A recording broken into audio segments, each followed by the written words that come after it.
Oh, What's hey, up? how's it going? How's It's it going? Brian Altano and Max Scoville from IGN and Up at Noon. Thank you so much for joining us for our Thursday evening or whatever time it is for you.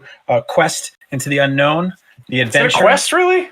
It is. It's a It's quest. not really. I don't think it's really a quest. It's like It's an it's adventure. really. It's not even that. I think it's like. No, it's just we're just hanging out.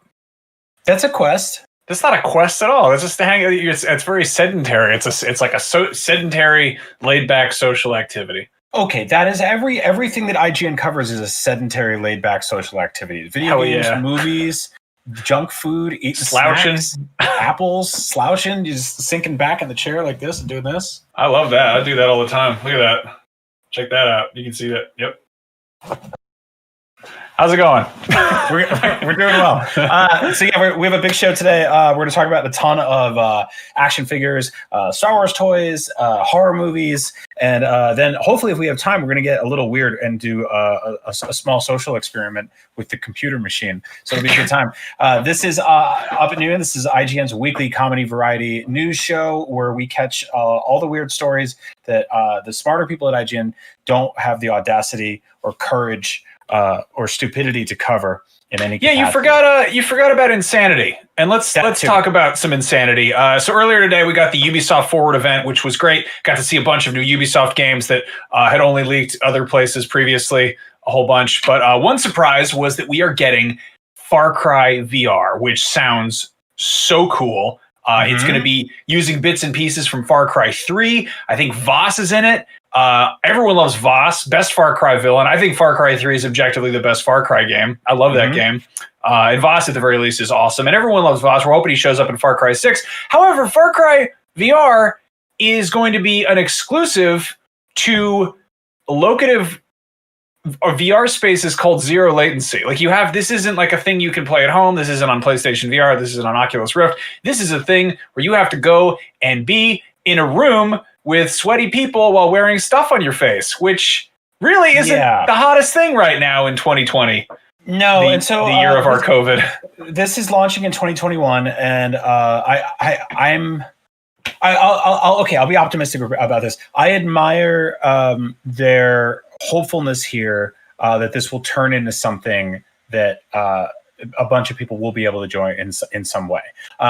The way this works, zero latency VR, is these are large scale VR rooms where up to 7 people, for this game specifically, but even more for other games, can play together at the same time. I experienced something like this in Oslo at a VR bar with my friend Megan Camarena, and it's really cool. We're like solving puzzles together and stuff like that. But this is also long before we were currently in the health crisis that we're in right now.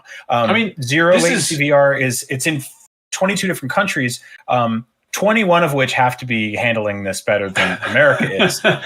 And but that said, there are a lot of locations here in America, specifically in places like Vegas and Florida. So you won't be able to play this for a while, but it just feels that the timing on this announcement feels weird. The fact that the tagline is "dive into insanity" is just kind of like, that's I don't disagree. If you said Far Cry VR, I'd be like, hell yes, absolutely. And they're like, yeah, you and 7 people in a room together with stuff on your face that you rent, and like I'm sure they're gonna wipe that down. They're gonna take care of it how you can, but at the same time, it's just like, look at these people. They're having the time of their lives. There's 2 very unsafe things happening. First of all, nobody's wearing masks, and second of all, that woman's wearing high-heeled like espadrilles. Like she's gonna break an ankle. That is the definition of insanity right there. Around. This is a tough situation because I see what they're trying to do here, and this is such a cool. This is one of those things that it's this like cold slap that we're reminded now that this is like, if we had gotten this story a year ago, you and I would have been freaking out. We'd been like, oh, we're going to go do a let's play of this. We're going to go make a video on this. Like we got to go shoot at this place. We're going to go hang out, try to escape the mysterious island full of drugs and wild animals and just have a great time. But now it's a different story. And I think that there's there's a lot of conversation about sort of the willingness to get out of the sort of comfort zone of the situation that we're tragically trapped in right now. Tenet opened recently. It bombed in the U.S. It made $20 million in the U.S. That was a combination of it not being available in a ton of theaters, but also there is still a very strong unwillingness to, go and sit in an enclosed space with a bunch of strangers. I'll give it like it's pretty on brand for Far Cry to be like just throwing caution to the wind. Like that's a Voss move right there to be like, you know what, this might kill you, but why don't you get out here? Why don't you just come on, Jason Brody? Let's see what you got. Come and shoot your guns in my house. Like you think movies were scary? Now you're gonna go crazy here. You're gonna come in the room with 6 other strangers and have to put stuff on your face that's been on other people's faces. I mean, it's like if I knew all of you guys, like everybody I went with was like safe and clean. But like the thing is, like Max, you and I have been sheltering at home for like 6-7 months now. I've seen you like twice. Like once was in a parking lot, and like once I came to your backyard and we sat like 10 feet away from each other for 45 minutes, and that was months ago. And it's like I would love to hang out with you face to face right now, and we're still being cautious about that. And so the idea of like all of us going into this place where we can, shoot guns and run around and breathe the same air in the same room, we're just not ready yet. And so, undoubtedly, this is a thing that was in development way before COVID happened. And had COVID not happened, this would be like a totally awesome, cool thing. And I'm sure it's very exciting for people at Ubisoft and people at Zero Latency. And I'm sure it'll stick around and we'll probably, it will, I imagine will survive this thing. I don't know if the Zero Latency VR chain will, like that seems like one of those things, like maybe pivot to VR. Like I have an Oculus Quest that I got during the pandemic because I was like, I want to go other places and I want to be in, do Google Earth in VR. And like anecdotally, like I know like my stepmom and my stepsister both bought Oculus Quests, and they're like not remotely techie gamer people, but they were like, I need to get out of my house in some form. Like, let me do virtual escape. And it's really, I don't know, it's kind of ironic to be like, to have that sort of like, monkey paw wish of like, oh, you wish you could have Far Cry VR? Well, here it is. You got to go to one of these, 21 locations in or 45 venues in 2021, like. Yeah, I mean, the thing is like Ubisoft has been so phenomenal with support for PSVR almost since the start, right? I mean, they were there with Eagle Flight and like the Werewolf game and a bunch of other stuff. They have like consistently, and they're always there near launches and stuff like that. I just wish they had pocketed this one for a little while and been like, okay, this is coming to these places, but it's also coming to your Oculus at home, something with a little more mobility. Now, on the bright side, during the Ubisoft Forward event, they also announced that they released a free VR Notre Dame hot air balloon tour, which I feel like this is probably the wussiest thing I've ever said, is like, I'm more excited about seeing Notre Dame from the glory of a hot air balloon basket than going to play a light gun game VR mode of Far Cry, which is one of my favorite games ever. No, it's very true. The interesting thing is, when I follow an arcade on Twitter called Neon Retro Arcade in Los Angeles. We shot in there for Fast Travel. Awesome little arcade. They are consistently looking for help right now in selling merchandise and masks and stuff like that, because the state of California has mandated that they are not allowed to open, even though some indoor restaurants and other places are. And they basically said like, hey, we will limit the amount of people that are in here. We will enforce a mask rule, check temperatures, whatever we got to do, wipe down everything constantly. But arcades are basically not on the list right now. So I can't imagine in many places that VR lounges and VR bars and VR excursion places will be allowed to be open here for a while. But we'll see. Well, hey, so speaking of bars, you maybe you can't actually go to the bars, but you can take the bar home. Thanks to probably the best Lego set we've seen in a very cool minute. The two of us are both huge Star Wars fans. We love Star Wars toys, but I think we both have this kind of like self-preservation view on Lego stuff, because it gets so expensive and some of it's so awesome that it's sort of this like, it's a slippery slope. Once you kind of start jumping on one thing, you got to start collecting them all. And that's a lot of little pieces. The Mos Eisley Cantina is seriously testing our resolve when it comes to like not buying Star Wars Lego stuff. This got revealed this morning or yesterday or whenever it was. Yesterday morning. It's whenever you see the black box for Lego Star Wars, you just hear the money flying out of your wallet, because that means you're getting into something special. Yeah, so this one is 3,187 pieces. It's out September 16th or September 16th for VIPs, October 2nd for everyone else. $350. Let's get the the gross stuff out of the way. Let's point out on this box here, I like that it says 18 and up. Like, that's not a thing you usually see on Lego boxes. Usually they put that on adult Blu-rays and films, you know, like is that because it has a bar? Because I mean, you can't even. No, that's because it's almost $400. Like I think that's just because it's like not. It's for adult collectors or whatever. There are 5-year-olds that spend that in V-Bucks almost every single day. Yeah, that's fair enough. Anyway, let's talk about this frickin' thing. This is how much is it? $350. I thought it was 369. Is it more than that? No, it's on the official Lego site. It's 350, which is significantly more money than the Lego NES. But also, there's a lot more. There's almost 1,000 more pieces here, which it's sort of makes sense. It's so good. I love it so much. It's got it's got some of my favorite aliens. Look at it. It opens up. It's full of drunk aliens. 21 minifigs, a dewback, a land speeder. That's a cool thing. If you want to go back, this set is, it folds up and you can basically add other buildings and stuff to it. Now, here's a really cool feature. So you've got the dewback parked outside. As you can see by the doorway, you have that little, robot scanner as you come in that lets you know if you're a droid or not, where you can't come in, which is great. There's all sorts of like fun. There's that like weird little, water tower thing. The moisture evaporator. Moisture evaporator just stuck in the back. But then it opens up into this full-on, just awesome bar full of like little booths and nooks and crannies. It's so good. Little nodes, there's all these little like drinks. Okay, so here's a really cool detail. The designers didn't want to get into the debate about who shot first, so they made both of these seats able to be ejectable. So you can click a button and they will eject from the seats, which reminded me of the Micro Machines playsets that I know you and I both had. Yeah, the C-3PO head that folds open and you push the little button, it goes and knocks it back. Which is I really love like a clever little action features like that, especially in Lego stuff. That was my first Star Wars toy, period. Mm-hmm. And I got it at a time when I'd seen bits and pieces of Star Wars on TV or whatever, but I hadn't for some reason seen the Cantina scene. So I had no context for what that was about. I was like, oh, this guy falls out of his chair. That's weird. Okay, whatever. And then eventually I saw it and it made sense. But I do have like a very special appreciation for the Cantina, I think, because of that. While we're on this shot, I want to point out something that I really, really love. If you want to go back real quick, there's a lot of really interesting things that happens with Lego and Star Wars when they intersect, because you get a lot of sort of chaotic asymmetrical architecture. If you look at the windows in the back there, they're diagonal. If you look at there's missing pieces in the brick to show, sort of battle damage over the years from random blaster shots. That's something they did really well with the Millennium Falcon kit I have, where it's just got random tiles placed on top, where when you're placing them, it feels weird, but when you look from afar, it's like, oh, this has that sort of like used future look to it.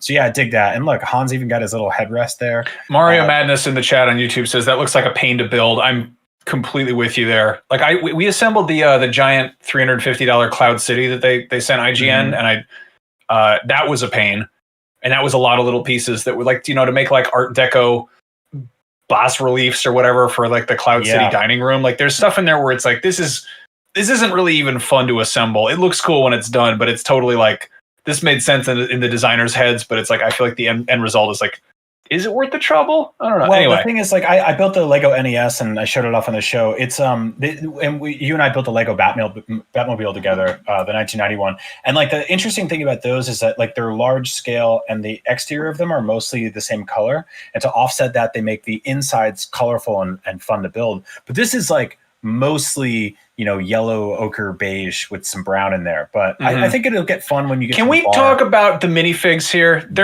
I love them. Oh God, I love them so much. Right? So here we've got, like, I can name most of these. There's the Soren. I have a tattoo of this freaking dinosaur spacesuit person's name, and I forget her name all the time. Like it's like Sartal Kalkes or something, but it's anyway. There's Labria, aka Carducei Malak, the Deveronian, and then there's Cabe, the Chadra fan, who's drinking her. Does she have jury juice or no? I don't. I like that they gave Labria this little like yellow cylinder, which is such a nice touch because he's like in the old expanded universe books, he's always drunk on Morenzen Gold, which got.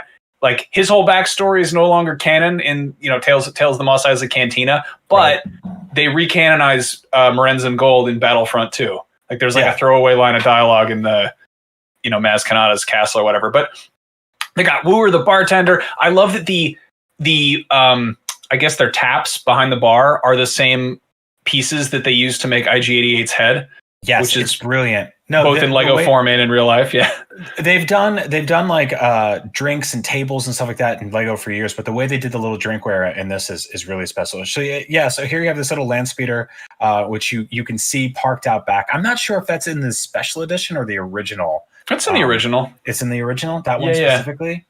Interesting. Okay, yeah. But yeah, there's your Deveroni there, and then your Trandoshan hanging out, going on a date, just doing their thing. They could date. They could do that. They could. Yeah. Technically, that's not a Trandoshan. That's a Soren. They're like cousin species, but you're sort right. of different. Yeah, you're right. But yeah, then here's some of the minifigs. Some of these I believe are slightly updated. Of course, because they want to drive collectors insane. Like they want to make people. No, specifically, we'll get to the Ponda Baba one. He is like my favorite. He's one of my favorite characters in Star Wars. And yeah, so here you have, I didn't actually show, there's two Stormtroopers. One of them has, the sort of Sand Trooper armor shoulder pad. The other one doesn't. These three guys, the other three pretty much look standard. And then next we have obviously Figure and Dan in the modal modes. And then we got Wooer the bartender, who's slightly updated and comes with a gun this time. Yeah, so I think that's weird because he's like his only line is like no blasters. Well, he says your droids will have to wait outside, but like that's weird. What? So he gets a blaster, but no one else does. I guess that's fair. Rob, he looks good there. Rob K says, "Where's the blue milk?" I don't think they serve blue milk at the bar. I mean, no, man, that's a children's beverage. Yeah, they did like a Kahlua and like one of those kind of actually let's go back. I feel like they probably threw a little blue milk in there somewhere. Maybe. It's not in that scene though. No, I don't see it. I don't know. You gotta probably get the Lars family homestead set for the blue milk. Mm-hmm. God, it sucks they only give you half of the Figure Dan and the modal nodes, but like also, I mean, it would be like an extra $40 if they wanted to add 3 more custom Biff heads. Yeah. But they did some fun stuff with their instruments there by making them all just a little bit different. So they're so fun, yeah. And here's my best part: Dr. Evazan and Ponda Baba. Dr. Evazan's got that menacing grill. I know Ponda Baba's arm comes off, which is great because he's a Lego. It always feels weird when you take a Lego's arm off, like you shouldn't. Yeah, no, that's a good way to break them. I feel like that it's like that's up there with taking off like Playmobil hair. Yeah, you're not supposed to do it. Yeah, you see it looks like when Ray Liotta gets his brains eaten. Why do our brains go to the same stupid place? Like, we hang out too much, but like that is like the Venn diagram of like people who will be talking about Playmobil and people who will reference the end of Hannibal is like that's not a Venn diagram. That's 2 circles on the opposite side of a room. Like what the? Anyway, yeah. But yeah, this is actually what's funny is this is the second or third Cantina Lego set they've made. The first one came out way back in like 2004, and it's awesome to look at. We should have a photo of it, but like it's so cool to see how far Lego has come with bringing Star Wars stuff to life. Like they're always going in and kind of tweaking things and updating them, and it's there's the sort of pair of Jabba the Hutt sets they made a couple years ago, where one is sort of his throne room, and 2 is the Rancor pit underneath. And you can. So I have those.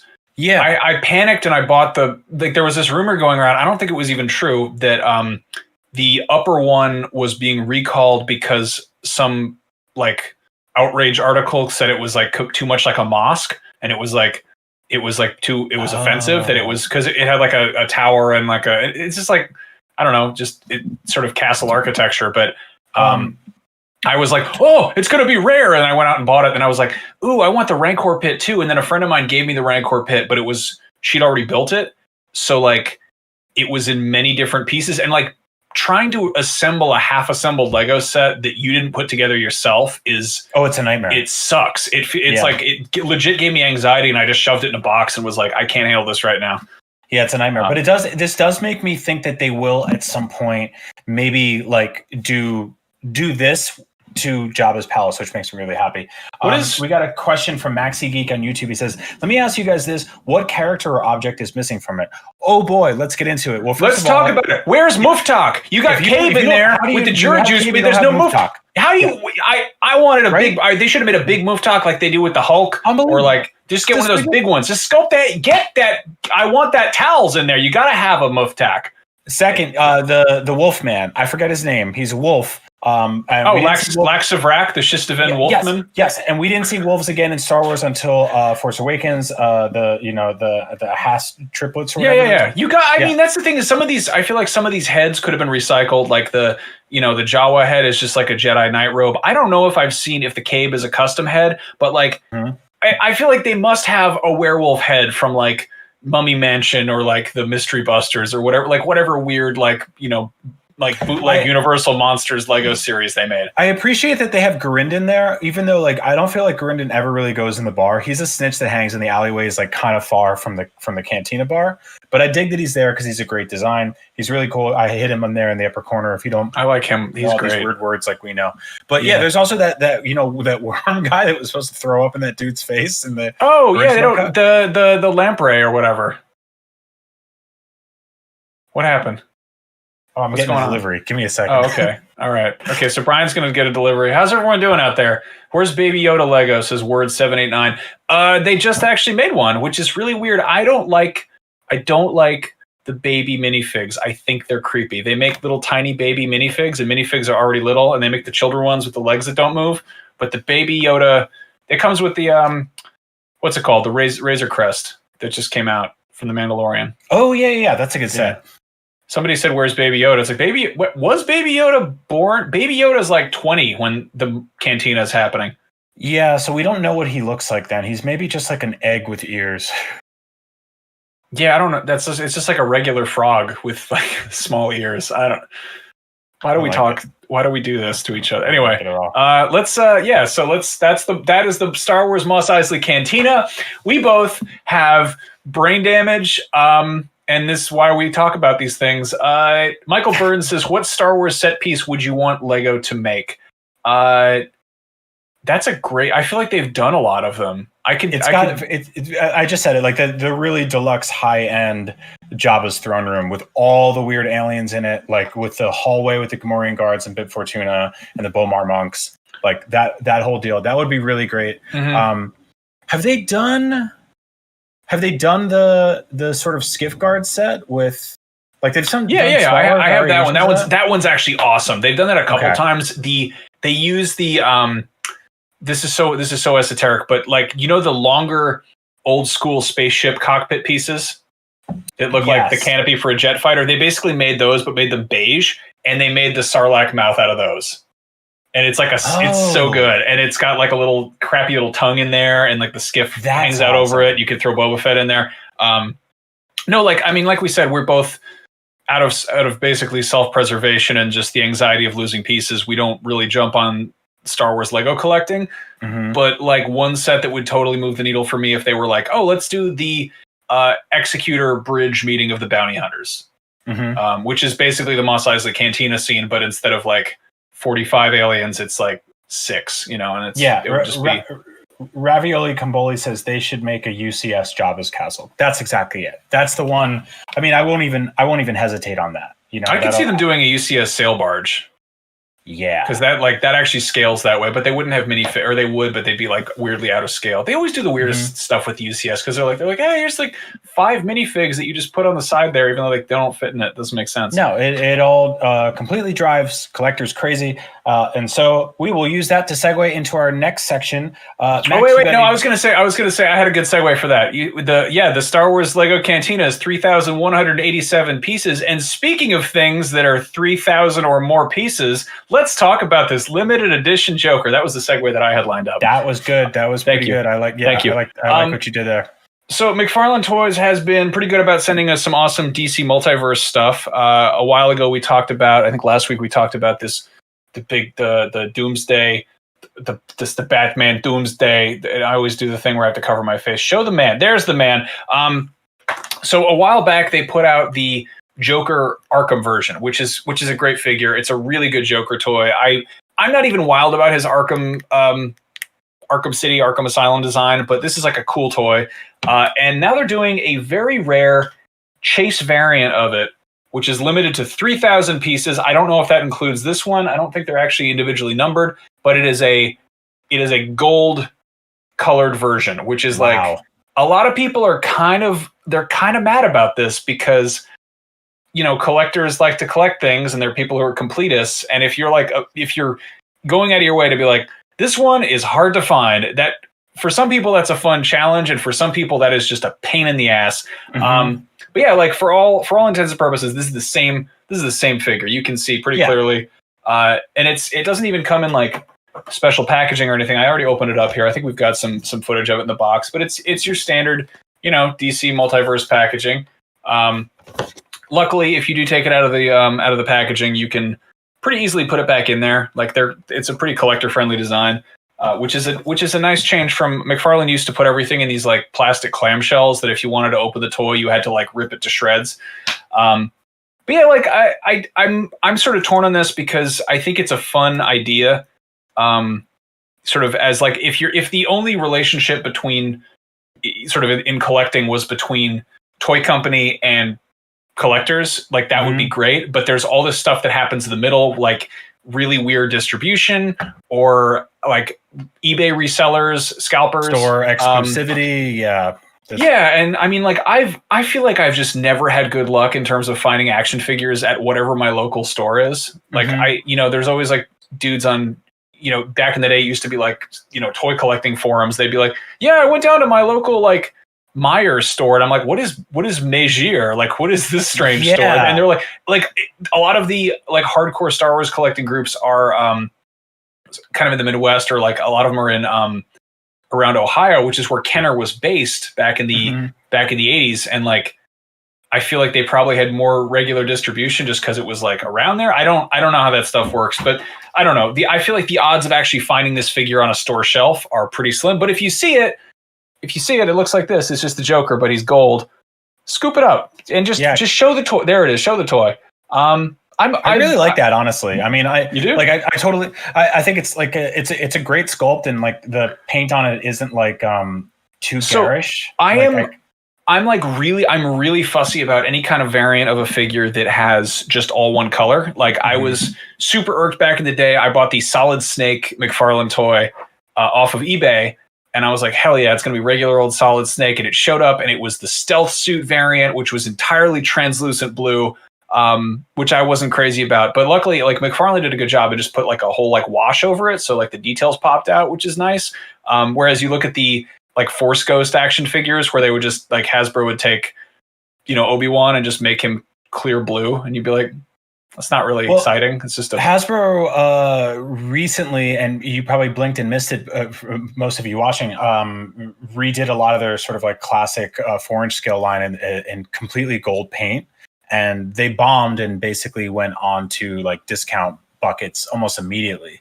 And so I'm with you on that. There was also like Amiibos tried this. I honestly, my favorite was the mail away like see-through Predator. Like that was like my first, where I was like, oh, this feels special. This is the white gummy shark, like that. Yeah, cool. I mean, what I like is that like, I mean, McFarlane's been like kind of hyping this up, and I think they seem like they're doing it more. Like they don't make more off of this figure. Like, I mean, if people go out and buy 2 Jokers, like it's still like a $20 figure. It's the same price as the regular one. It's just sort of harder to find, which is it seems playful as opposed to predatory, which I kind of appreciate. Right. But at the same time, that doesn't stop other people from making it predatory and like scooping it up and scalping it and reselling it. Like that's not fun for collectors, but I can see how like it's, I don't know, it's like kind of I feel like it's very like almost naive. Like it's sort of sweet to be like, I follow a few art, like print shops, art galleries and stuff like that on Instagram. And they're mostly smaller scale. One of them is Bottleneck, and Bottleneck has been doing awesome stuff for a really long time. Back when we had an IGN office, or, we all shared an IGN office, they would send us stuff here and there, really cool high-end limited run posters. And one thing that they are pretty public about is sort of hunting down eBay auctions, especially for stuff that isn't even like on for sale yet, and being like, hey, pull this down. Like you can't resell our stuff. And I don't know if that's something that more companies need to get into, to basically almost police the aftermarket. But it is something that becomes rampantly toxic so quickly, and dissuades the average consumer from like digging into collecting even more than they should. Like there are there are eBay listings for the Super Mario 3D All Stars collection right now that are like for $100, and that's a $60 game. There are eBay listings for PS5. You know, I mean, when they had the whole like Epic Apple thing, like people were putting up iPhones with Fortnite on them for thousands of dollars. Also, my camera died. Hi, it's me. I'm in the dark. I'm invisible. Look at me. When I was recording those videos of the Joker toy, I have this little. I would show it to you, but my camera's broken right now. That's what happens on a live show. I have that little that's me. There I am in the dark. So, but that little rotating platform I have is. This is an Up at Noon exclusive, limited edition Chase variant, all black paint Max Scoville. And there so it is. Take a look right now. We're going to do an official unboxing. So it looks really good. It's called Night Stealth Tactical Incursion Stealth.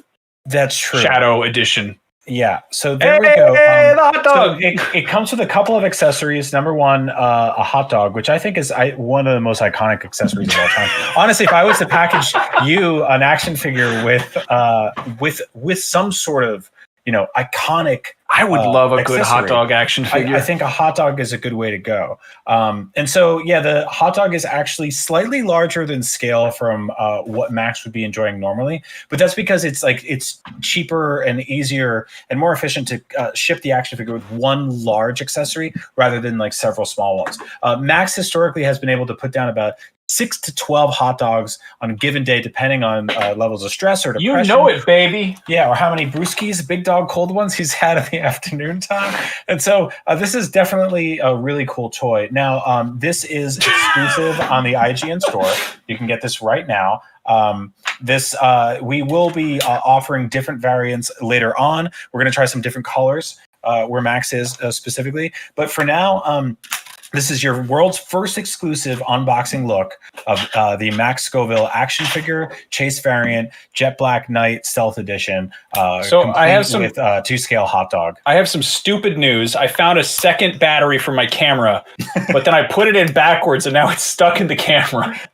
So Max Scoville's action figure also will come with 2 batteries, one that's facing forward and one that's facing backwards, and then also a camera that has a lens cap perfectly locked on top of it. Is this camera, is it even for the right? There it is. Hold on. It's going to turn on now?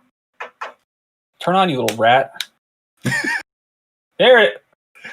is going to just be like a weird show. Hey, what's up? There we go. There we go. Hi. Well, that was stupid. You did it. Hello. So that was your first look at the Chase variant, all black Jet Knight Stealth Hero Mode Edition of the Toxic Crusader. Max I really love this show. I love that we can just let things go wrong and we don't have to like scramble. It's just like it's a dumb time. It's a dumb time. Yeah, no, that's one of my favorite things in the world to do is when you have technical difficulties is to just roll with them. Yeah, and pretend it's part of the bit. I don't know. I feel like we should design action figures of each other and just be like talk about I would love that. That'd be fun. I always thought about this like when I was a kid. Like I don't know why my brain would do this, but like how there's with Star Wars figures, there's always all those different variations. They'd be like, oh, it's like Luke Skywalker, Hoth, Luke Skywalker, Bespin. If I was like home from school, I would imagine like it's like Max Scoville, like home from sick edition with like gross sweatpants, and he's just like drinking green tea on the couch and watching like old reruns on TV. Like there'd be like like it comes with cough medicine. It'd be like sick day edition. Well, I feel like now that's what like Fortnite skins are. There was a bookstore across the street from IGN, the office called Chronicle Books, and like once or twice a year they would be like, "Hey, we're having a like everything must go sale for dirt cheap." And I walked in there one day and I was like, "Hey Max, they're selling this like Star Wars book that's photographs of every Kenner action figure ever." And like it's like $5, and we both like bolted over there to get it, and it's like so good because it shows like it's every single like when you get to like the iconic characters like Luke Skywalker. That's like the Steve Sansweet. Steve Sansweet from Rancho Obi-Wan. And so like when you like there's 30 pages of complete boring tedium in there that are just like different stormtroopers and clone troopers, but there's also like a whole page of Bib Fortunas. Then you turn the page and there's like 50 pages of Darth Vader, and one of them's like, here's when he took off his helmet a little bit. Here's when he took off his helmet the whole way. Here's when he got burned a little bit. Here's when he got burned a lot. It's so funny, all the different like editions. Also, like, I don't know, there was a point in time where people were like, George Lucas only makes these movies to sell toys, and like that was definitely true at one point, and we love those toys, and I hate it when people say that about like Disney making new Star Wars movies, because they straight out like they don't make toys as like they used to, because kids don't play with toys anymore. And we're just sad old men who are like, bring back the toys. Like we don't have an action figure of that thing that Luke milks in the Last Jedi, like the Thalia siren. Yeah. Like we don't have. We got like a handful of like we got an alien who showed up in The Force Awakens. It wasn't even in The Force Awakens. We got like 3 different versions of Constable Zuvio, and they're like, nobody bought Constable Zuvio. We shouldn't make more aliens. And it's like, you didn't put him in the movie. I don't know. No, that was such a bummer. Anyway, speaking of which, Max, you and I are both into these phenomenal books. J.W. Rinsler has been doing incredible deep dives into the Star Wars franchise for years. And these aren't new, although he does have a new book on aliens that's out, and I believe he's working on some stuff for the prequels. But the Making of Star Wars book series are, I believe, cheaper than they've ever been in hard copy before. They're these are like my favorite books. The worst, I'm just going to say this right now. This is the worst thing about these. Line these up as flat as I can. Mm-hmm.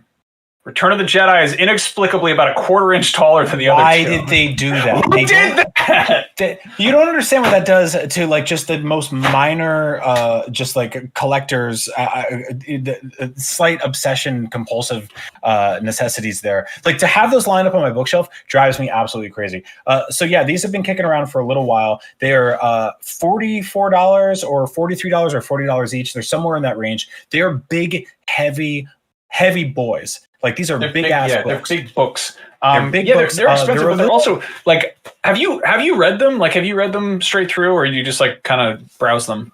I kind of flipped through them, but I'm reading through them now. I'm reading through the original one right now, which was basically like they had no intention to ever make anything like this, but they found like tons and tons of archival recordings and tapes and interviews written down that were never really fully transcribed. And so they just gave Rinsler like full like it's great because he'll have like excerpts from interviews that were made in like 1977 when Star Wars came out, and then he'll have like interviews from like 2016 when it's like there's actually a legacy there, and he'll dig into like receipts, and he basically audits whatever movie he's talking about and talks about like every little bit and piece that went into it, and it's like very I guess very transparent about some of the like Star Wars shouldn't have been made. Like Star Wars should not have gotten finished. Neither should Empire Strikes Back. Neither should have Alien. He also has one about Alien. I have no idea where I put it. It's like somewhere in my house, and I just straight up lost it. But these books are so good. It also gives you an idea of how completely bonkers filmmaking was in the late 70s. The versions, if you were a person who likes to read books on iPad, those versions are kind of awesome because they have video clips, including like a clip of like on-set recording of when Chewbacca would speak English, like before they added the Wookiee noises. Like he would just be like, "That old man's mad." Like there's just like weird. I do want to point out, in lieu of that, I did one of the laziest things I've ever done in my entire life. I took one of these books into bed, and I was like a little sleepy. And they're big, heavy books. They're you and I were texting about this. They're meant to be read like kind of on a flat table. You can maybe lay back in a big chair and hold them up. The font is incredibly tiny. The photographs are amazing, but they're big, heavy books with really tiny print. So yeah, as you can see, kind of hard to read. It feels like the kind of stuff you would read in a library or something like that. Yeah. So these are the books we would check out of the library, and then we'd hurt our backs trying to take them home. I've been reading these in bed, and I was in bed, and I pulled out my Kindle, and I was like, "How much of these are on Kindle?" Even though I already own them 15 feet from me, and I found out they were selling a bundle for like $22 for all 3, and I was like, "I'm lazy enough for that." So I just bought all 3 digitally, and I've just been reading them in bed now. So okay, that actually sounds like way easier. I've been reading. I read the Making of Alien last summer. That one just came out for the Alien 40th anniversary or whatever. And it's such a fun read. I love it so much. I really like enjoyed the hell out of that book. It's got all these weird interviews with like it'll have like an interview with like Ridley Scott and David Giler and Walter Hill, like the producers of Alien, and then it'll have like they'll all be sort of like, yeah, Alien was coming along very well, it's very good, and then like the last snippet will just be like H.R. Giger, and he'll just say some insanely goth like weird thing, and it's just like a punchline to like the rest of them being like, we're very confident this is going to come together, and he's like, they would not bring me real skeletons, I demanded real bones to bring the xenomorph to life. It's just but the Aliens one just came out. This one came out a few weeks ago. I'm actually like exactly halfway through Empire because I got that one and this showed up, and I just have been reading this, and it is such a good time, and it is making me have so much more respect for James Cameron as a filmmaker, because he's a crazy person, and he's just like, I didn't realize this, but like at the time he was like, yeah, let's not do special effects in post, like let's do as much as we can in camera. So like, which is a lot awesome. Of reverse. They were like, let's build a 14-foot tall Queen Alien puppet. Why not? What could possibly go wrong? Let's put a guy inside the power loader and then have it holding like suspended from wires to move it around. Like it's just crazy. But they're Joe Cartwright on YouTube says, I just got into Twin Peaks. I would like something like this for that show. There's definitely tons of like deep dive supplemental content for that show. Here's the thing. Here's the good news and bad news. As a Star Wars fan and somebody who really loves what J.W. Rinsler has been doing, he is going to do this for the prequels. And God, that's awesome. Many of you are understandably mixed on the prequels. I was at first too, but I also came around to a lot of parts of them. And many of you adore them because you grew up with them. So those books are going to be really, really interesting because it's like, this is them bringing back Star Wars for the very first time in a very long time. I'm going to call it right now. You will not ever see like anything like this for the Disney Star Wars movies. I do not think you will see at this scale, because they have been so secretive about that. They have been so conscious about revealing how I would, to be generous, rocky the production process was around all those things, the ins and outs of all the directors and stuff like that, the fan reactions. Just, I mean, I would love so much like a making of Solo. That's actually about like everything that went into that. So what's weird is J.W. Rinsler did write one for Revenge of the Sith, but it was the making of book that was released alongside the movie. And I'm really curious about that. Like, I kind of want to check that one out after I finish this stack over here, because I imagine it'll have like a much more like confident and celebratory tone. Like, they probably don't want to be like, here's what the reception was like to the first two movies. Like, here were the challenges. Like, here, like, it's probably going to be more like, isn't it cool we built this like scale model version of a volcano or whatever? Like, I'm interested, but anyway, no, totally. Obviously, we here at IGN and Up at Noon love movies. Specifically for me and you too, Max, we really love horror movies, and I think that like one of the things we've really tried to do on this show over the last few years, especially since you and I have sort of like kicked it into a whole new area, is cover sort of smaller scale books, movies, toys, things that people aren't really paying attention to that should be on your radar. So I was lucky enough to be included in this thing called Fantasia Fest, which just wrapped a few days ago. It's an annual sort of Montreal-based film festival that is, I believe, in its 24th year now. And usually those things were done in person, but obviously, like video game conventions and everything else, it moved entirely online this year. This is my first time joining Fantasia Fest, and it was an absolute delight. Like, super, super cool way to experience a bunch of new movies. So what they did is basically on top of putting out an incredible lineup of just weird, bizarre local and foreign films, they basically eventized premieres and made it so they'd be like, all right, so the movie is screening tonight at 7 p.m. Clear your schedules, clear your calendars, make some popcorn and sit down and click this button. You get tickets and everything like that. And they also had sort of like Discord community focused things where you could talk about the movie after it aired, which is really, really awesome. And so because I'm like deeply broken and I've been watching literally hundreds of horror movies this year, I wanted to focus on some of my favorite horror movies that I saw through Fantasia Fest. All of these will be sort of available to the wider public soon. Some of them were snatched up by streaming sites like Shudder and more. So you'll get to see them first. Let's start off with this one called Bleed With Me. It's sort of like a one of those self-contained horror movies. It is, a group of people in a cabin, and one of them is seemingly going slowly insane. Like it's her by herself, and then this couple. It's dimly lit. It's grim. It's like very creepy and unnerving and dreadful. This is one of those very slow burn type of movies, very self-contained. It feels like the kind of movie that you can make now during the pandemic pretty easily, because there aren't huge sweeping crowd scenes or anything like that. It's very intimate, and it's hard to sort of contextualize in terms of what genre it is outside of horror, because that would sort of spoil it. But I will say that you don't necessarily trust anyone here. It comes at night vibes, which, Max, I know you weren't totally in love with, because I think that movie did a big job of sort of like selling up a premise that it didn't fully deliver on. But I can revisit that. That's yeah. I think in knowing what it is, you might like it a little better. Next up is a movie called Sleep, aka Schlaf, which is a German horror movie about a woman who suffers from insomnia and basically has a breakdown and is moved to this small, like, terrifying village. And then her daughter goes on this hunt for answers, and then basically unravels that this entire area that her mother is in. It's the German Twin Peaks, according to that. There you go. Quote. We had somebody in the comments asking about Twin Peaks. Watch this movie. Another kind of like slow burn, but I really enjoyed it. Next up, The Columnist, which is a sort of fun comedy horror movie. It's out of the Netherlands.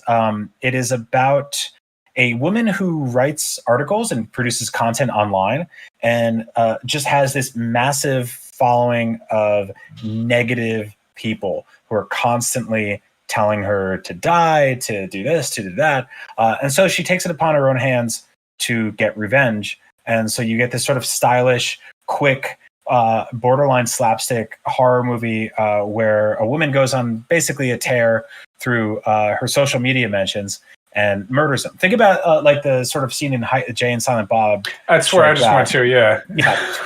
But hyper violent. And that sounds. I need to watch that. That sounds great. That sounds like cathartic as all hell. Next up, a movie I think you'd really like, Max, is called Climate of the Hunter. This is a very sort of like scruffy 70s inspired horror movie, very hazy and sort of deliberately old school. About an elderly vampire who is romantically involved in a group of jealous women who are sisters. That's him right there. He plays this like a Marvel villain. It is really, really cool. I don't want to say more because it's great, but hyper stylish, very vintage horror, and super, super interesting. So check that out. Next up, The Block Island Sound. This is a movie that totally caught me off guard. It's again, very hard to sort of categorize, but it's about a father and son who live on a very remote island off the coast of Rhode Island. And the father goes slowly insane and vanishes and then dies. And then the son sort of tries to figure out what happened. So I think I read a blurb about this. They were kind of comparing it to like The Lighthouse and the Beach House, in it. It's kind of like vaguely Lovecraftian, but not quite. Yes. And kind of suburban. As you can see, fish and birds and stuff like that start falling from the sky. And so they're trying to figure out exactly what brings this all together. This is like an incredibly tense movie. It's shot super well. I was absolutely enthralled the entire time. Next up is a movie called Come True, which I really, really, really dug. It's super synthy. It reminded me of something like The Void. It's about a teenage runaway who takes part in an experimental sleep study. They got that Videodrome title there. Yeah. The soundtrack in this movie is legit my favorite soundtrack of a movie this year. Like, it's so good. And so this woman basically, who's a runaway, decides to take part in an experimental sleep study that basically tears apart her brain and starts making her question what reality is and what isn't. So that one's super cool. And lastly, a movie called Hunted, which is an incredibly raw, visceral horror movie. No trailer for this one, but this is about a woman who goes on a business trip, on a date, and she goes to a bar, and it just doesn't go well. And a nice guy comes up to her and doesn't turn out to be that nice. And they end up in this massive, terrifying sort of cat and mouse, bloody, powerful chase through a dense and endless forest. And this is like super, super tense. Like this one had me like, oh God, oh God, oh God. And I've watched a lot of movies like this, these sort of like female revenge movies. And this was, I would say, one of the ones that I felt I didn't feel entirely disgusting by throughout the entire thing. So yeah, check that out. This one just got snatched up by Shudder, so it should be coming to the platform very, very soon. They actually picked up a trio of movies from Fantasia Fest. So yeah, thank you to that festival for having me. Thank you to all the awesome people making horror movies, especially independent ones. Because man, it's been fun to look at something worse than reality during reality this year. That's been super, super helpful. I need to watch some good movies. I'm seeing a lot of our commenters saying that we are skipping or having like a skippy connection, and I'm sorry. It happens. I don't know what to do. We'll figure it out. But technology is very complicated. And before we wind things up today, I have a little bit of technology to show all of you that I think is a real treat. So I don't know. I love these like weird tech demos that you find floating around the internet. This is called Deep Face Drawing, and it was developed by the Chinese Academy of Sciences Institute of Computing Technology and the City University of Hong Kong's School of Creative Media. They like to use a lot of words there, and basically, it uses deep learning algorithms to convert simple line drawings into the closest face possible. And I would like to demonstrate it because it's very, very funny to me. Because the deep learning is still sort of stupid. Let me switch over my. This is a little scary. You and I were messing with this earlier this afternoon. This is one of those things. If you've been watching Up and Noon for a while and you've seen us experiment with things that shouldn't be, cages that shouldn't be opened. And yeah. So I think if you go to geometrylearning.com/deepfacedrawing, you can find it. But basically it's got you have this weird shadow image here, which is just what computers think people look like. You can turn that off. But let's get stupid with this. Yeah. So pay close attention here. So Max has removed the sort of shadow learning AI sort of stencil that will allow you to create a face. Now, the computer is going to use Max's drawing and is going to generate a real human person based on this drawing. Now, so far, we have something that looks like a squashed Beavis that Max is making. The computer, I think, has been incapable. The AI is slow to catch up. But we've given it some hair and some. Let's see what it does. It's going to take a second here. I hope it works. Scared eyebrows and a nice nose and some teeth. I think it's either broken or processing. Again, this is a tech demo. This isn't like something's heating up. Mm-hmm. Go on. I like what you did. Could you imagine if your nose went straight into your teeth like that? Like if that was everybody? Like just like. Okay, let me try this again. Does this need to refresh? Of course it doesn't. This is like when like a pet does something funny and you're like, let's show it to everybody. Let's show everyone the fun thing. And then it's just like the cat like doesn't want to get in the baby stroller or whatever. It's like just, it's just busted right now. I want to point out that we currently have more people watching this episode on YouTube than we've had for the whole hour. And I don't know what that says about like the rest of this. We've been pretty we're trying pretty hard, planned a great show for everybody. But more people are like, yeah, draw that Beavis guy on the website that's broken. I would love to do more bad drawing on this show. So how are we looking? I think I break it. It's okay. It's here. It's loading up again. Let's try this again. I'm going to turn off the shadow. Let's see if this. So here goes Max again.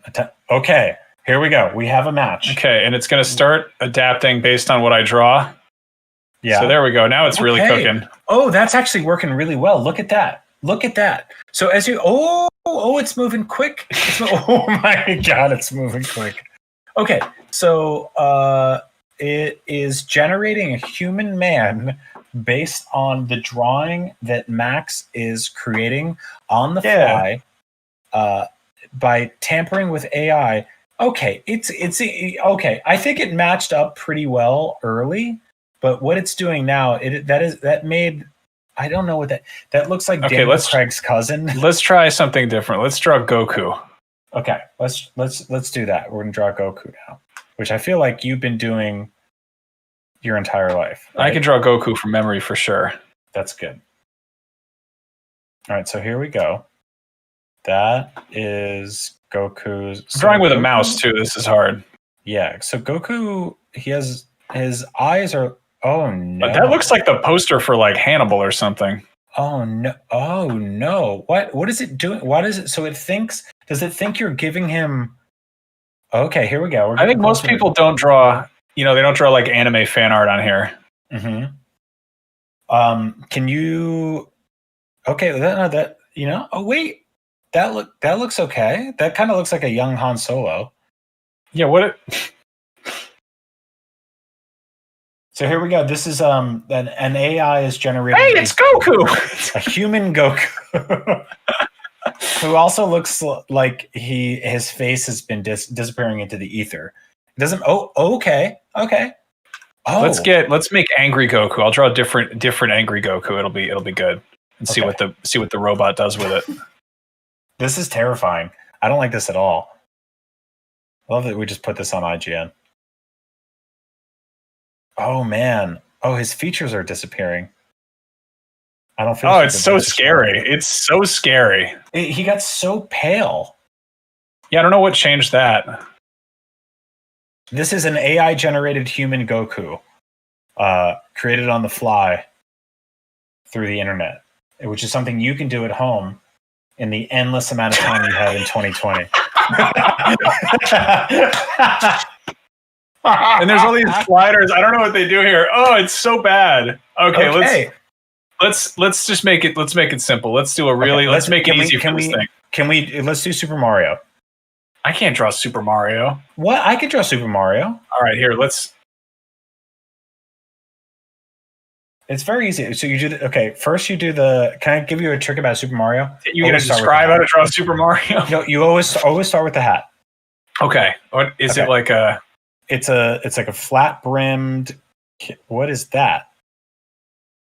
It's like a Greek fisherman hat, right? Yeah. Okay. So you have him looking a little bit sideways right now, but we can work with this. Well, now it's trying to. Now draw a giant circle underneath him. Oh, there's a hot dog showing up. Okay, now draw a giant circle in the middle of him, but it's like a flat oval. That's his nose. Okay, that's the most important part. What? What? Okay, now let's do some Taylor Lautner. Let's do some ears.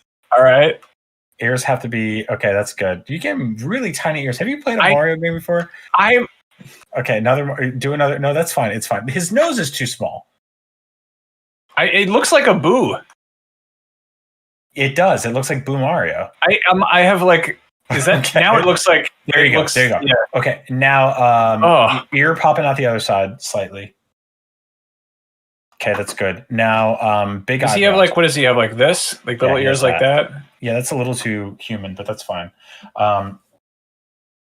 Now, some eyebrows. They're never. Now, fill them in. Does the machine even know what to do with that? I don't know, man. Look at this person it's making. This is so scary. Now, big circle eyes underneath those eyebrows.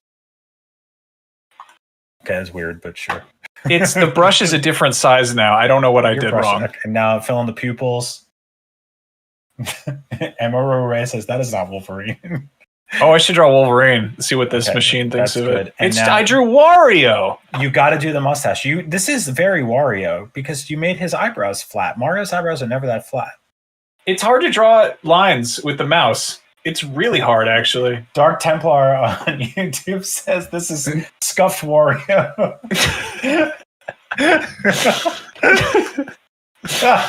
All right, what is the...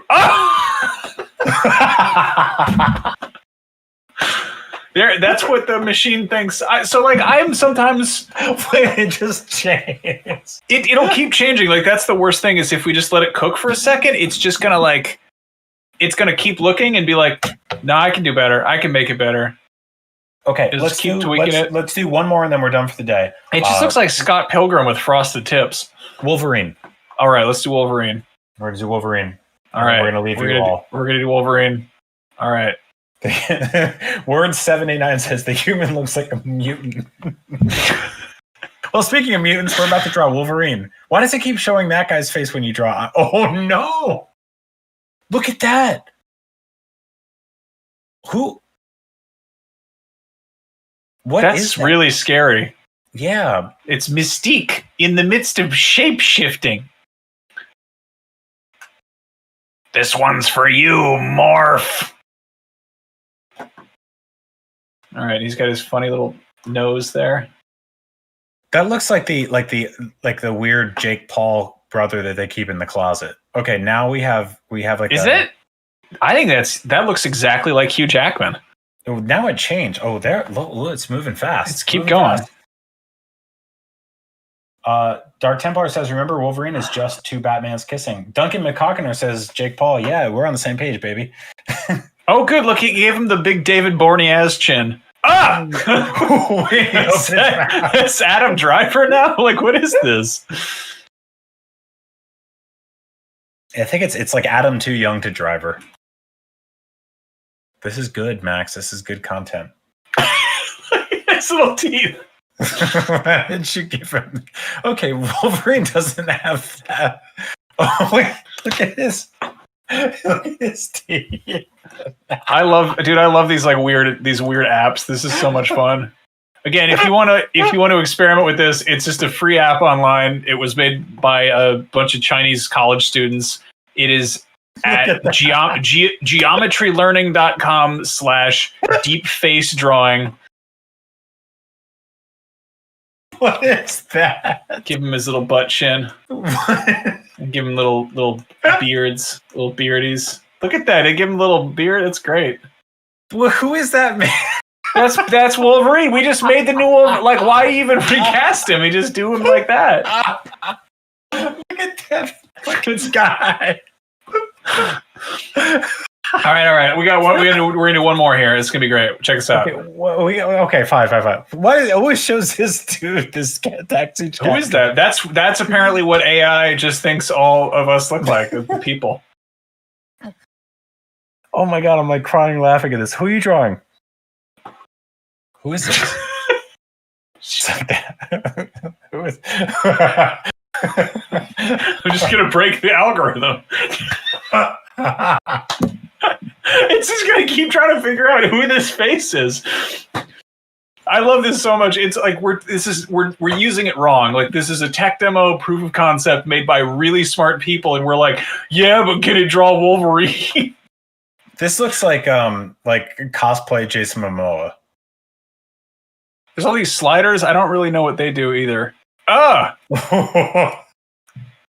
That guy kind of looks like me. That looks like Cable. Wait, hold on. Let me draw you real quick. Need some reference. That's not okay. I'm not. I don't have those eyes. Those eyebrows. You got the dreamy anime eyes. Look at that. Oh yeah. Here we go, baby. Is that my nose? You just look like Bobby Hill, but with stubble. What have you done?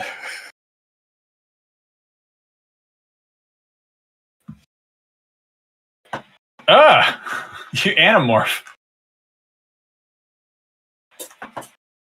I ran out of room here. This looks like you in like 2010 when you were still fat. That's okay. You made me look like Bobby Hill. Yeah. Yeah. I look like Frankenstein.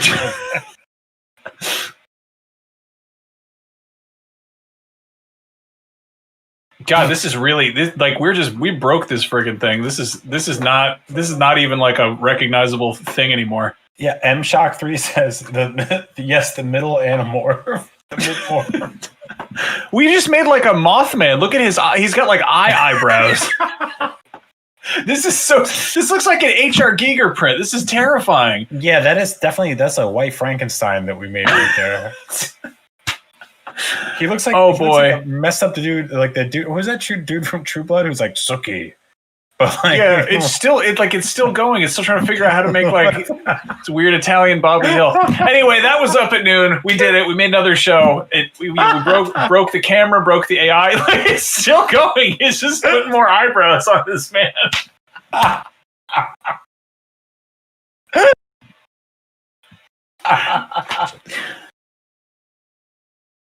God damn, it's like adding more digital virtual hair. This is so it's just shifting. It just looks like you sandblasted Jonathan Taylor Thomas. It's god awful. I hate it so much. All right. Anyway, ladies and gentlemen, that was Up at Noon. If you're feeling lonely tonight, go on over to this website and draw some friends. Look at his little mouth.